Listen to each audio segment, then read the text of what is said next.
하나님께서 약속하신 그 약속을 현실로 그것이 현실이 되어서 나에게 나타나기까지는 때로는 짧은 시간이면 되지만 때로는 굉장히 긴 시간이 필요합니다. 아브라함 같은 경우는 75살에 하나님의 부름받고 하나님으로부터 자손에 대한 약속과 땅에 대한 약속을 받았습니다. 오늘 본문에 보면 1절에 아브라함이 99살이 됐습니다. 그러니까 해수로는 25년이에요. 25년이 되도록 아직도 그 약속은 살아있는데 그것이 현실이 되지는 않았습니다. 그러니까 아브라함 입장에서는 그 약속의 말씀을 들을 때 기분은 되게 좋은데 현실을 생각하면 암담한 거예요. 근데 그런 일이 계속 반복이 되는 거예요. 우리가 아브라함이라면 여러분 하나님에 대해서 어떤 생각이 드실 것 같아요? 하나님, 언제까지 이렇게 말풍선만 띄우고 끝날 거예요? 이런 생각이 들지 않겠어요? 이 공수표 아니에요? 당연히 그런 생각이 들 거예요. 그런데 이제 99살에 대해서 하나님이 또 나타나셔가지고 또 말씀을 하는 거예요. 근데 이번에는 시작이 조금 달라요. 전에는 나타나서 약속의 내용을 계속 재반복했어요. 그런데 이번에는 하나님이 나타나서 내가 누군지를 먼저 밝혀요. 하나님이 자기를 계시한다 이 말이에요. 이거는 대단한 사건이에요. 이전에 하나님이 스스로를 이렇게 나타나셔도 스스로가 누군지를 계시하신 적이 딱 한 번밖에 없어요. 언제인지 혹시 아세요? 모세는 아직 태어나지도 않았는데. 아담 때. 근데 아담 때도 사실 하나님이 정확하게 자기 계시를 하지는 않았다고 봐야 돼요. 그러니까 하나님이 인간에게 내가 누군지를 정확하게 드러낸 계시하는 건 이게 첫 번째 사건이에요. 그러니까 자기를 계시하면서 이제 또 말을 시작하는 거예요, 이번에는. 자, 그게 1절이에요. 그 1절이 굉장히 중요한 본문이 되는 거죠. 한번 1절 다 같이 읽어보겠습니다. 1절. 아브라함이 99세 때에 여호와께서 아브라함에게 나타나서 그에게 이르시되 나는 전능한 하나님이라 너는 내 앞에서 행하여 완전하라. 나는 전능한 하나님이라. 우리 성경에 이렇게 쉽게 훅 넘어가는 표현이지만 이게 엘샤다이 발음이 히브리 발음이라 잘 안 되네 이게. 엘샤다이라는 단어인데 이 이후로 성경을 읽어보면 히브리 말로 읽어보면 주석가들이 쭉 연구한 걸 보면 결정적인 사건 때 이 엘샤다이라고 하는 자기 계시를 해요. 요백에도 그랬고 뭐 이런 사건들이 쭉 반복이 돼요. 그러니까 엘샤다이라는 말은 무슨 뜻이냐면 나는 전지전능한 신이다. 무한한 능력을 가진 전지전능한 신이다. 그러면서 뭐라 그러냐면 너 내 앞에서 완전하라 이렇게 이야기를 해요. 그 약속의 내용을 반복하기 전에 자식 준다 땅 준다 말하기 전에 나 전지전능한 신이야. 그러니까 이제 너 내 앞에서 완전하라. 이 완전은 내 앞에서 행하여 완전하는 말이 뭐냐면 내 앞에서 똑바로 믿어라. 나는 전지전능한 신이야. 그러니까 너는 이제부터 전지전능한 신을 믿는 사람 같이 똑바로 믿어라 이런 말이에요. 여기서 완전하라는 말이 도덕적 완전을 이야기하는 게 아니거든요. 행실을 똑바로 하라 이런 소리예요. 하나님 앞에서. 그래서 제가 설교 제목을 처음에는 너는 내 앞에서 완전하라 라고 붙였다가 출력하기 직전에 제가 오늘 주보에 나온 대로 고쳤어요. 한번 설교 제목을 읽어보실까요? 다 같이.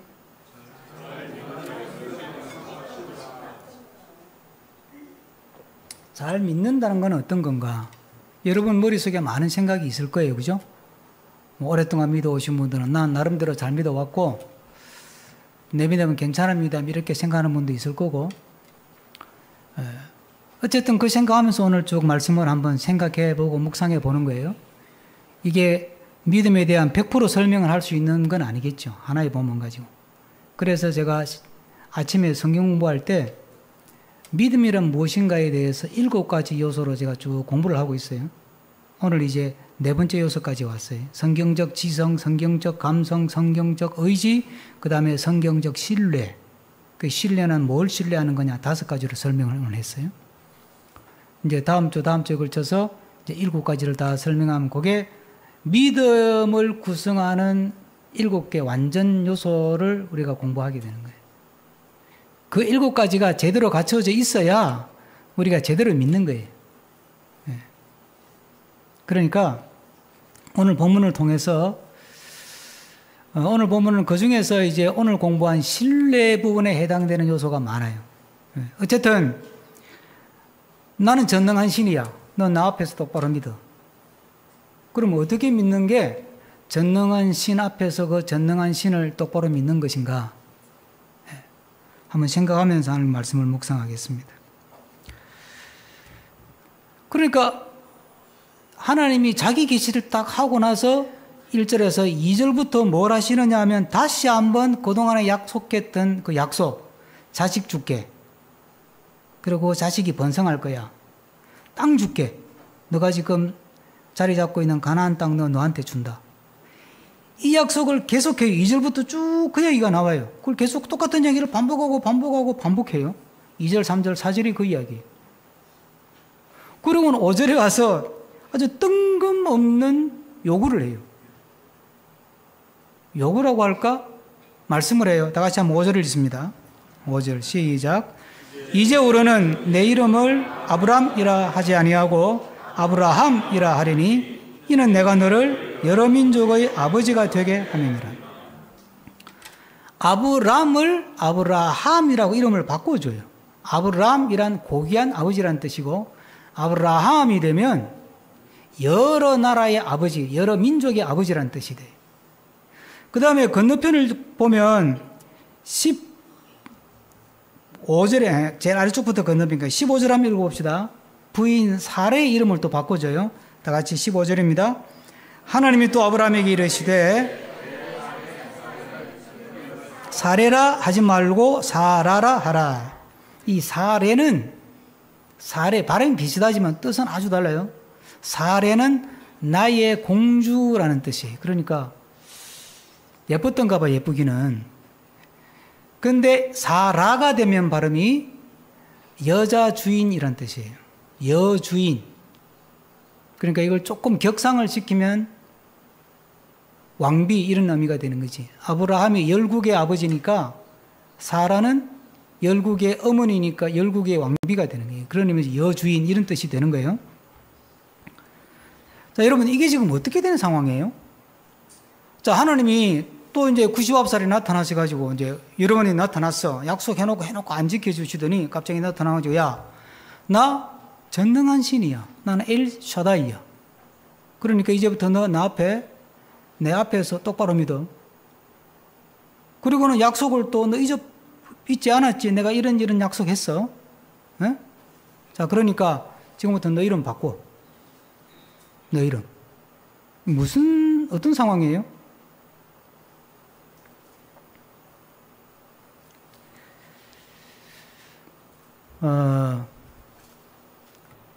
너 말이야, 열국의 아버지가 되고 열국의 어머니가 되는 거, 그거 아직도 열국의 아버지는 고사하고 친자식 하나 없지.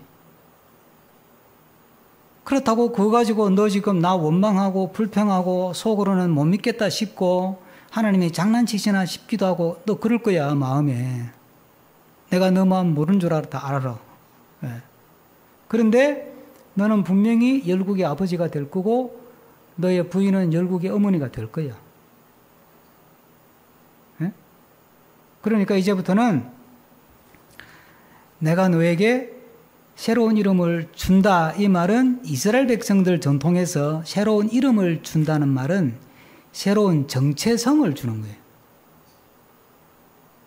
그러니까 이제는 네가 잔머리 굴려가지고 내가 너한테 자식 준다 그러니까 막 부인하고 의논해가지고 하가를 통해 이스마엘을 낳고 이런 짓 하지 말어. 그건 네가 할 일이 아니야.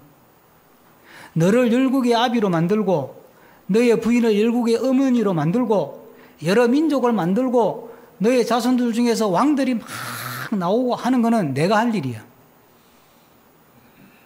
너가 나선다고 되질 않아. 너가 나서가지고 된 게 뭐가 있냐. 기껏 해봐야 그냥 이스마엘 하나 나가지고 일만 복잡하게 만들었잖아. 에? 왜 그딴 짓을 하냐? 내가 전능한 하나님인데. 그러면 너가 정말 나를 전능한 신으로 믿는다면 이게 가능하지 않는 일을 어떻게 이게 가능하게 하지? 내가 지금 나이가 99이고 우리 부인이 나이가 90인데 애를 어떻게 하나? 이딴 생각하지 말고 그건 나한테 맡겨. 그건 내 일이니까. 100살에 하든 120살에 하든 1000살에 대해서 그건 내가 할 일이고 너는 내 앞에서 똑바로 믿기만 하라 이 말이에요. 나를 똑바로 믿으라는 거예요. 이해가 되시죠? 그러니까 우리가 믿음 생활을 한다는 것은 내가 할 일이 있고 하나님이 할 일이 있다는 걸 딱 구분할 줄 아는 거예요. 내가 할 일은 믿고 기도하고 하나님 앞에서 말씀을 따라 정직하게 바르게 사는 거예요. 학생은 열심히 죽으라고 공부하고 운동선수는 죽으라고 연습하고 예? 음악하는 사람은 죽으라고 또 연습하고 그걸 가지고 내가 세상에서 이름을 내고 내가 원하는 탑스타의 자리에 올라가고 대선수의 자리에 올라가고 성공하는 자리에 올라가고 말고는 그건 네가 신경 쓸 일이 아니야. 네가 그걸 이루려고 하고 네가 그걸 만들려고 하면 또 이스마엘을 낳는 거야. 되는 것 같아도 자충수에 빠지는 거야. 그건 나한테 맡겨. 그리고 너는 너 할 일만 해. 학생은 공부하고 에? 직장에서 일하는 사람은 주어진 일을 성실하게 하고 믿는 사람답게 에? 그럼 되는 거야. 하나님이 지금 그 말을 하시는 거예요. 우리가 하나님을 믿는다는 것, 전지전능한 하나님을 믿는다, 또 잘 믿는다 이 말은요, 나의 미래를 믿는 게 아니에요. 믿으면 내 미래가 잘 될 거다 이걸 믿는 게 아니에요. 착각하지 마세요. 그러니까 자꾸 꿈은 이루어진다 그러고 자기 꿈 꾸고 달려가는 거예요. 그거는 하나님 없이 사는 사람들이 살아가는 방식이에요. 그러면 하나님 믿는 사람은 어떻게 살아가느냐 하면 하나님은 나의 미래에 대해서 하나님의 큰 약속을 갖고 계신다. CCC에서 쓰는 표현을 빌리면 하나님은 나를 향하여 크고 놀라운 계획을 갖고 계신다. 믿죠? 그게 하나님의 비전이에요.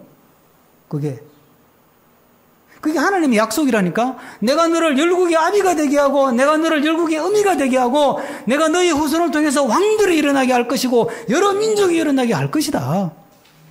그게 하나님의 약속이에요. 그렇죠? 그러니까 그건 나한테 맡겨. 너는 전능한 하나님을 믿는 사람답게 너의 자리에서 너가 할 일을 하는 거야. 그러니까 너의 밝은 미래를 네가 설정해놓고 네가 믿고 나보고 도와달라고 기도하지 말어. 그건 내가 원하는 기도가 아니야. 네가 네 꿈을 정해놓고 나보고 도와달라 그러면 내가 네 종이냐? 너가 나를 믿는 거야? 내가 너를 믿어야 돼? 너가 나를 믿어야지. 왜 내가 너를 보고 너 뒷바라지 하라 그러냐? 그러니까 너 인생이 꼬이는 거 아니냐? 그러니까 너의 미래를 믿지 말고 너가 구성하고 너가 꿈꾸는 미래를 믿지 말고 너의 미래를 아름답게 만들어갈 하나님을 믿어라. 그 하나님은 전지전능한 하나님이다. 엘샤다이다. 그러니까 지금 현실이 되고 안 되고 답답하고 말고 원망스럽고 이해한다. 그래서 믿음이 필요한 거야. 나를 믿어 그냥. 이스라엘 백성들이 애굽에서 나올 때 홍해를 만났어요. 어저께 우리 그 강남연동교회 밴드 생명수 묵상 내용이에요. 홍해를 탁 만났어요. 진퇴양난이야. 뒤에는 바로 군대야. 그런데 하나님이 모세의 지팡이 하나 흔들어 가지고 홍해를 쫙 갈라서 강을 건넜다니까. 그리고 그때부터 하나님이 불기둥과 구름기둥을 보내가지고 낮에는 구름기둥으로 건을 만들어 주시고 밤에는 추운 사막에 불기둥으로 히타를 틀어줘가지고 멋지게 가는 거예요. 그런데 사흘을 좀 갔는데 사흘 동안 물이 없었어. 그 목이 얼마나 마르겠어. 겨우 오아시스를 하나 만나가지고 막 디리다 달려갔더니 물이 썩었어. 못 먹는 물이야. 그래서 백성들이 어떻게 했어요? 하나님을 대놓고 또 원망을 해야 되는 거야. 이게 우리 죽으라는 거냐? 괜히 애굽에서 불러내가 무슨 짓이냐 이게.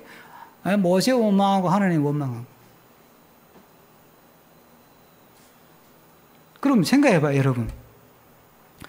홍해를 갈라낼 수 있는 하나님이고 구름기둥과 불기둥을 동원해가지고 낮에는 에어컨 틀어주고 밤에는 히터 틀어줄 수 있는 능력의 하나님인데 그 물 문제를 해결을 못할까요? 그런데 그거 지켜만 보고 있는 거예요, 그냥. 왜요? 모르지, 우리는. 예? 왜 그러는지 그 하나님의 속뜻을 우리는 모른다, 이 말이에요. 그럼 우리에게 필요한 건 뭐예요? 대놓고 원망하고 등 돌리든지 아니면 하나님의 전능하심을 믿고 가든지. 그거는 여러분의 선택이에요. 여러분 앞에 그런 일이 펼쳐졌을 때 에이 못 믿겠네. 그냥 말만 가지고 말잔치만 하고 말이야. 되는 건 하나도 없어요. 무슨 이런 신이 다 있어. 안 믿어 나 안 믿을래. 그러고 원망하고 등 돌려버리든지. 내가 믿는 이 하나님은 엘사다이 전능하신 하나님이야. 그러니까 뭔가 왜 그런데 이 능력을 베풀어서 물을 안 뿌려주시지? 몰라. 그 속뜻을 알 수가 없어. 그러니까 그냥 하나님 알아서 하시겠지. 믿고 믿음으로 기도하면서 가든지 둘 중에 하나라니까. 어떤 길을 선택하실래요? 잘 믿는다는 것은 하나님의 전능하심을 믿고 기도하며 믿음으로 순종하며 가는 것인 줄로 믿습니다. 그래서 예수님이 우리에게 가르쳐 주신 명언이 있잖아요. 너희는 근심하지 말라. 하나님을 믿으니 또 나를 믿으라. 그래서 우리에게는 믿음이 필요한 거예요. 네? 믿음이. 하나님께서 우리에게 주시는 복 중에 최고의 복은 돈을 주는 게 아니에요. 믿음을 주시는 거예요. 하나님에 대한 믿음. 하나님의 전능성에 대한 믿음. 그 믿음이 우리 마음속에 가득해서 그 전능하신 하나님을 믿는 믿음으로 오늘도 내 삶에 주어진 답답하고 의심스럽고 척박하고 힘들고 고통스러운 삶 속에서 소망 중에 즐거워하며 살아가는 하나님의 백성 되기를 축복합니다. 그 다음에 하나님이 요구하는 게 뭐냐면 이것도 처음 나오는 거예요.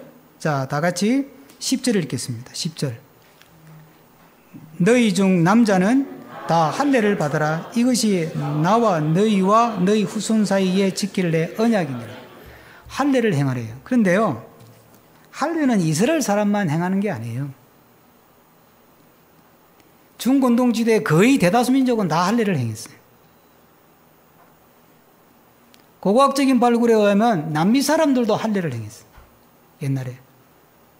할례 의식이라고 하는 것은 고대 종교의 거의 보편적인 현상이라고 보면 돼요. 근데 뜬금없이 갑자기 하나님이 할례라고 하는 건 이제 요즘 말로 하면 포경수술 비슷한 건데 왜 뜬금없이 할례를 행하라 그러면서 이게 나의 언약의 상징이다 이렇게 이야기를 해요. 그건 할례가 특별한 게 아니고 할례를 행하고 그 할례를 생각할 때마다 하나님의 언약을 생각하고 살아라 이런 소리예요. 그래서 이 할례에다가 어떤 그런 언약의 상징성이라는 의미를 부여해 주신 거지. 그전에는 그냥 할례를 행했다면. 그러면 이 할례에 담겨 있는 하나님의 요구, 기대는 뭐냐 하면 이스라엘 백성들의 그 어법, 이렇게 할례라는 말을 쓰는 말 중에 이런 말이 있어요. 이방인들이나 아니면 이스라엘 백성인데 하는 짓이 하나님 선택받은 백성같이 믿는 사람같이 행실을 하지 않잖아요. 그럼 뭐라고 욕을 하느냐면 이 할례 받지 못한 놈 이렇게 이야기를 해요. 골리앗이 나와서 막 이스라엘 백성들을 조롱할 때 다윗이 한 말이 그 말이에요.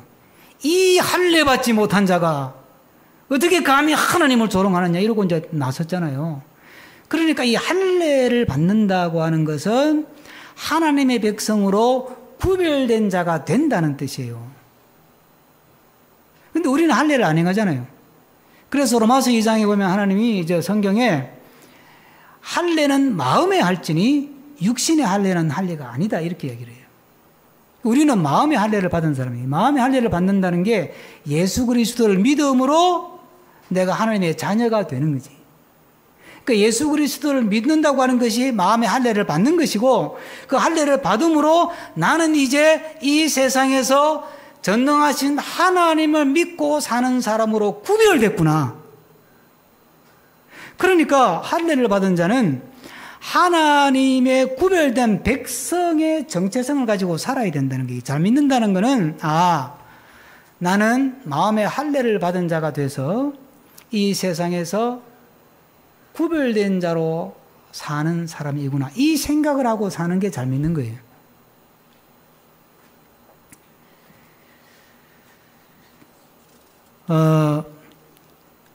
존 스타트라고 하는 이제 지금 세상을 떠나신 영국의 또 세계적인 복음주의 지도자였죠. 이 사람이 쓴 조그마한 책 중에 대표적인 책이 하나가 제자도라는 책이 있습니다. 그 책에서 제자도의 특징을 8가지로 쭉 설명하는데 첫 번째로 지적한 게 뭐냐면 세상에 순응하지 않는 것. 첫 번째 제목이 불순응이에요. 불순응. 세상의 법칙, 세상의 질서, 세상의 방식, 세상이 살아가는 방법 그런 것에 순응하지 않는 것. 이것이 하나님을 섬기는 마음의 할례 받은 자의 특징이라는 거예요.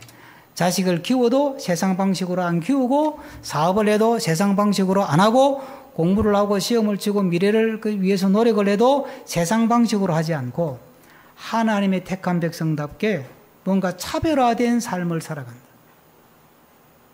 그 차별화된 삶이라는 게 뭐냐면 무슨 특별한 걸 하는 게 아니에요.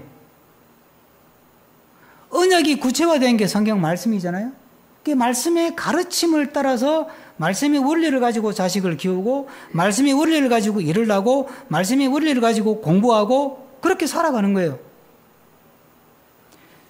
며칠 전에 어느 지역인지는 모르겠는데 비가 올 때 어떤 여성이 장을 보고 가다가 그 종이를 수집해서 막 이렇게 파는 할아버지 같은데 그 할아버지가 리어카를 타고 못 끌고 가시는데 비가 막 쏟아졌어. 그러니까 이 여성이 자기가 쓰던 우산을 옆에는 자기 장봉굴 하나 들고 우산을 이렇게 씌워드려. 그러니까 자기 몸에는 비가 다 맞고 할아버지 우산을 씌워드리고 뚝 따라가는 거예요. 끝까지 가가지고 이제 그게 이제 사진이 찍혔어. 그러니까 그걸 이제 또 또 뉴스거리가 또 별게 없으니까 그게 또 이제 뉴스거리가 됐네. 그러니까 기자가 할아버지를 찾아가서 인터뷰를 했어. 할아버지 뭐 친척이에요? 어떻게 된 거예요? 그러니까 나 모르는 사람이에요. 그런데 그게 끝이 아니에요. 다 가가지고는 할아버지 조금만 기다리세요. 그러더니 자동 인출기 있는데 가가지고 현금 지급기인데 가가지고 카드로 돈 3만 원을 뽑아서 자기를 주고 가더래. 할아버지 이걸로 맛있는 거 사드시라고. 그래서 그 뉴스가 될 것 같지도 않은 뉴스가 계속 뉴스가 돼서 나오는 거야. 그래서 또 이제 기자가 찾아갔겠지. 왜 그랬냐고. 그랬더니 이거 뭐 뉴스거리도 아닌데 그러면서 나는 기독교 신앙 가진 사람으로서 내가 할 일을 한 것뿐이에요. 그래서. 여러분 전도는 이렇게 하는 거예요. 전도지들고 예수 믿으세요 하면 너나 잘 믿으세요 그러잖아. 그게 바로 하나님을 보여주는 거예요. 내가 마음에 할례 받은 자로서 내 삶을 보세요. 내 안에 예수가 계시고 내 안에 하나님이 계신다.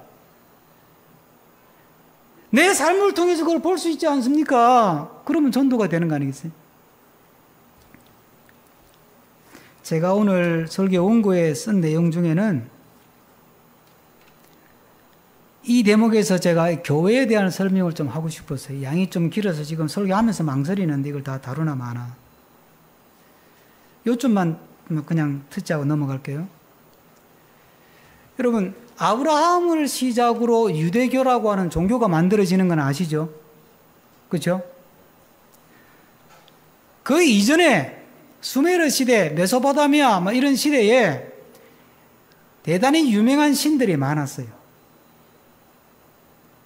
수메르 신화 길가메스 서사시 이런 걸 봐도 그렇고 우리가 성경에 나오는 바알신, 아스다로신, 몰렉신, 밀곰신 이런 대단한 신들이 굉장히 많았죠. 그죠? 유명한 신들은 하나같이 신전을 갖고 있어요. 신전, 신을 모시는 사당. 그런데 하나님 뭐라 그랬어요? 이스라엘 백성들한테 나를 위한 형상을 만들지 마라. 그 바람에 신전을 안 만들었어요. 그래서 이 지구상에 최초로 신전이 없는 종교가 생긴 거예요. 그게 유대교고 그게 기독교. 그런데 유대교는 변질이 됐어. 다른 신을 섬기는 사람들은 막 신전을 우람하게 만들어 놓고 막 절하고 하니까 믿는 것 같잖아요. 눈에 잡히고 보이고 잡히고. 그러니까 이스라엘 백성들이 우리도 신전을 가졌으면 좋겠다 이거야. 이게 다윗이 신전 짓겠다고 나서니까 하나님 처음에 뭐라 그래요? 안 된다. 안 되는 이유가 뭐라 그랬습니까? 나는 인간이 만든 집에 갇혀있는 신이 아니다 그랬어요. 제가 이거 조금 강조한 건데 내가 인간이 만든 집에 거하랴 이렇게 표현했어요. 여호와 하나님은 전능한 하나님이기 때문에 천지 만물 어디에나 계시고 유비쿼터스의 하나님이잖아. 어디나 계시는 하나님인데 왜 신전이 필요하냐 이거야. 그런데 자꾸 신전을 만들겠다. 그러니까 하나님이 정 하고 싶으면 하라고 하는 건 나하고 관계없다. 그리고 신전을 만든 게 그게 성전이에요. 그러니까 이제 신전이라는 비를 못 붙이니까 이름을 성전이라고 살짝 비틀어가지고 붙였는데 제가 보니까 도찐개찐이야. 일종의 말장난이에요. 그러니까 성전을 지으면서부터 유대교가 타락하잖아요. 그러니까 예수님 그다음 뭐라 그래요? 저거 헐어버리라. 그리고 다 흘려버리잖아. 예수님이 뭐라 그래요? 그리고 네가 성전이다. 고린도서에 성전 너희가 성전이다. 너희가 성전인 걸 모르냐? 성령이 너희 안에 거하시는 성전인 걸 모르냐? 이렇게 반복해서 너희가 성전이래. 우리가 성전이에요. 여러분들이 회사 가면 하나님의 성전이 가는 거예요. 여러분이 집에 가면 하나님의 성전이 가는 거라니까. 여러분이 버스를 타면 하나님의 성전이 버스를 타는 거고 여러분이 지하철을 타면 하나님의 성전이 지하철을 타는 거예요. 그래서 여러분을 통해서 하나님의 영광이 확 드러나게 되는 거예요. 그런데 거기서 이기적이고 갑질하고 정직하지 않고 도둑질하고 남을 괴롭히고 그러고 살면 저의 속에 있는 신은 이기적이고 갑질하고 도둑질하고 남 해코지하는 신이구나. 이렇게밖에 안 되는 거예요.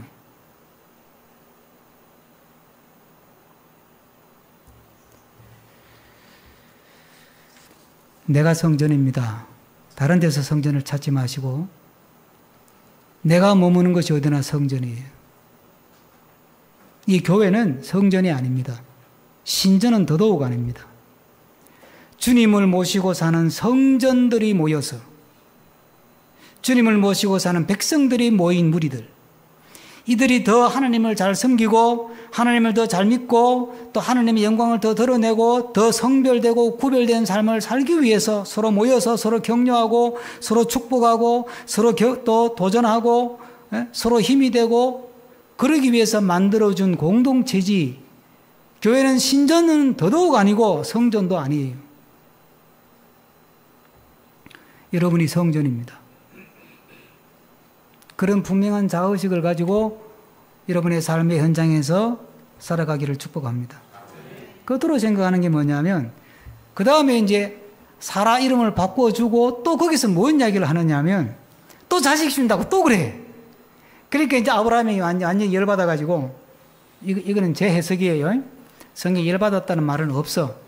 근데 열받은 것 같아. 봐요. 18절 다 같이 읽습니다. 18절. 17절부터 먼저 읽어야 돼. 또 막 왕을 주고 막 그러니까 17절 다 같이 읽습니다. 시작. 아브라함이 엎드려 웃으며 마음속으로 이르되 100세 된 사람이 어찌 자식을 낳을까? 사라는 99세니 어찌 출산하리요? 이래 말해요. 그러니까 이거 하나님 또 뻥치시네. 그리고 그 다음 한 마리 18절에 다 같이 읽습니다. 아브라함이 이에 하나님께 아뢰되 이스라엘이나 하나님 앞에 살기를 원하나요? 지금 자식 하나 있잖아, 이스마엘. 그러니까 하나님 뻥 그만 치시고 그냥 이스라엘이나 하나님 잘 믿게 해주세요. 이 말 안 해요 지금. 아브라함이 열을 받은 거야. 그 대들고 하나님 막 들이대놓고 할 수는 없으니까 속으로 막 구시렁거리다가 한마디 내뱉은 게 이스라엘이나 잘 믿게 해주세요. 뭐 자꾸 아들 준다고 뻥만 치고 그러죠. 그러니까 하나님이 준다.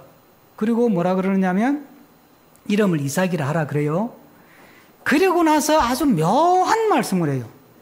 묘한 말씀을. 아브라함이 이삭이나 그냥 잘 챙겨주세요 그랬더니 거기에 대한 답 같아. 20절 다 같이 읽습니다. 20절.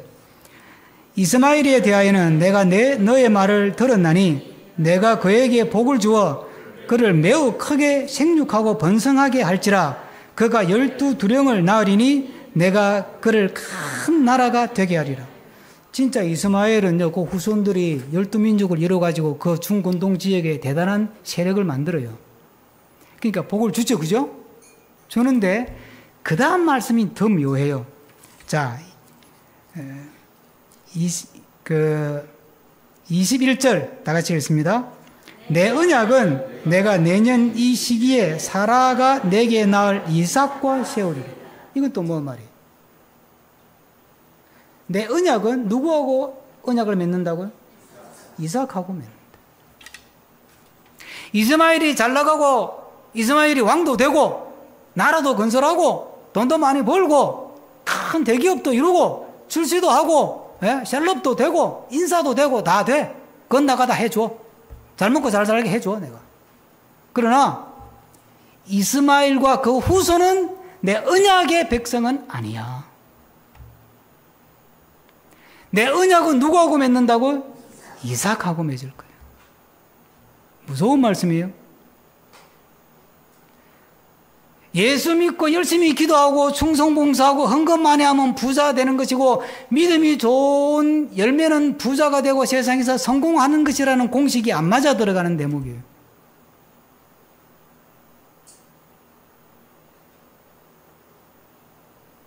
그러니까 하나님이 이삭과 맺는 언약은 뭐겠어요? 그 뭐일 것 같아요? 이삭은 나를 섬기고 사는 민족을 이루는 사람이에요. 그러니까 하나님의 축복은 세상 것을 얻는 것으로 이루어 완성되는 게 아니라는 이야기입니다. 세상 것을 얻지 말라는 이야기가 아니에요. 예? 시간이 많이 가니까 그냥 제가 바로 말씀드리면 성경 찾아보려고 했는데 마태복음 6장에 보면 예수님이 너희들이 세상에 살면서 뭘 먹지, 뭘 입지, 무슨 돈으로 옷 사지, 무슨 돈으로 쌀 사지, 집은 어떻게 사지, 뭘 먹을까, 입을까, 마실까, 그거 걱정하는 거 내가 안다. 쌀이 있어야 되지 당연히. 옷도 있어야지, 집도 있어야지. 그거 내가 다 알아. 그러나 그건 너희들이 기도할 제목은 아니야 그래.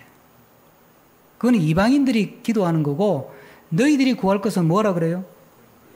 너희는 먼저 그의 나라와 그의 의를 구하라 그래. 너희들은 뭘 먹을지 입을지 마실지 집을 어떻게 할지 그건 기도거리가 아니니까 그건 기도하지 말고 어떻게 하면 하나님을 잘 믿을까? 어떻게 하면 하나님께 영광된 삶을 살까? 어떻게 하면 하나님과 좀 더 친밀해지고 깊어질까? 그걸 가지고 기도하라는 이야기예요. 그게 잘 믿는 거예요.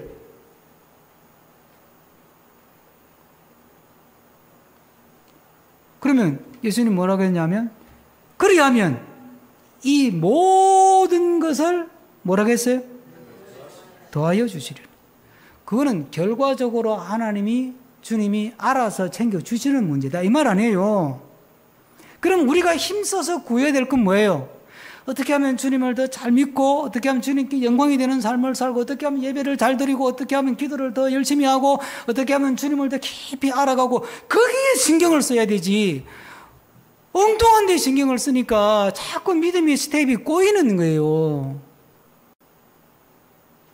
믿어도 기쁨이 없고, 똑같이 한 교회에서 믿는데 누구는 예수 믿고 헌금만 해가지고 복 받아가지고 빌딩 샀다는데 나는 왜 계속 쪽박 생활이야? 나는 뭐 헌금을 적게 해서 그렇나? 그러면 나는 기도가 부족했나? 봉사가 부족했나? 아니에요. 하나님은 그런 분이 아니에요. 부자가 되고 안 되고 그거는 역시 하나님께서 알아서 결정하시고 판단하실 문제예요. 이왕이면 중심교회나 강남연등교 교우나 후손들이 다 부자가 돼가지고 그 부를 통해 쓰임받았으면 할렐루야 좋겠습니다. 여러분들도 그걸 기대하죠? 기대하는 거야 나쁠 게 없어요. 그런데 성경의 가르침은 뭐냐면 그건 기도거리가 아니다. 거기에 집착하지 말라는 이야기예요. 우리가 집착해야 될 것은 어떻게 하면 하나님을 더 잘 믿는 그런 삶을 내가 살 것인가. 하나님 말씀 앞에서 부끄럽지 않은 너는 내 앞에서 행하여 완전하라. 그 말씀처럼 내가 어쩌면 말씀의 가르침을 따라서 가정에서, 일터에서, 교회에서, 길거리에서, 지하철에서 내가 바르게 바른 믿음의 삶을 사는 자답게 살아갈 것인가. 거기에 온 힘을 기울이고 기도하고 거기에 집착하다시피 노력하면 나머지는 하나님이 우리에게 가장 좋은 것으로, 우리에게 가장 아름다운 것으로, 우리에게 가장 복된 것으로 채우시고 인도하실 줄로 믿습니다. 우리 모두 하나님을 잘 믿어서 너는 내 앞에서 완전하라는 말씀 앞에 부끄러움 없이 살아서 하나님이 계획하시고 하나님이 뜻하시는 복되고 영광스럽고 아름다운 그런 길을 가는 그런 삶을 사는 우리 교우들 되기를 축복합니다. 기도하겠습니다. 주신 말씀 생각하면서 한 1분 정도 함께 하나님 잘 믿고 싶습니다. 제가 잘못 믿는 것이 있고 잘못 생각한 것이 있다면 고쳐주시고 전능하신 하나님 앞에서 행하여 완전한 믿음으로 나아가게 해주시옵소서. 기도하겠습니다. 사랑과 은혜가 많으신 아버지.